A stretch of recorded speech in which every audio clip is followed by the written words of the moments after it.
नमस्कार, वारेकर किचनमध्ये आपलं स्वागत आहे। आज आपण बनवणार चणा डाळीची रस्साभाजी। त्यासाठी आम्ही 200 ग्रॅम चणा डाळ घेतली। ही स्वच्छ धुवून घ्यायची 4 ते 5 वेळा आणि भिजत ठेवायची। 15 ते 20 मिनिटं भिजत ठेवायची।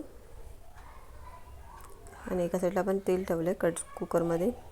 त्यामध्ये 1 चमचा जिरं, 1 चमचा मोहरी, 7 ते 8 कढीपत्त्याची पानं। कढीपत्ता हा आरोग्याला चांगला असतो। हे 2 कांदे बारीक चिरलेले आपल्याला थोडेसे लालसर व्हायला द्यायचे।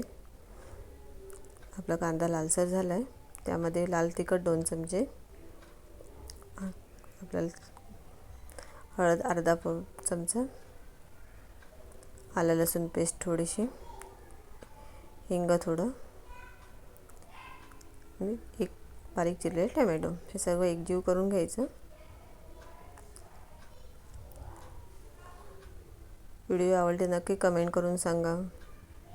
हे आपण डाळ ठेवली होती 15 ते 20 मिनिटं भिजत, ती त्याच्यामध्ये टाकायची।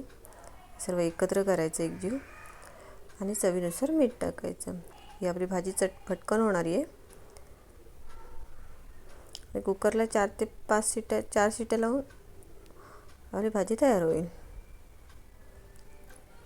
खायला चवीला पण चांगली असते। ही आपली झाली भाजी तयार। घरी नक्की करून बघा।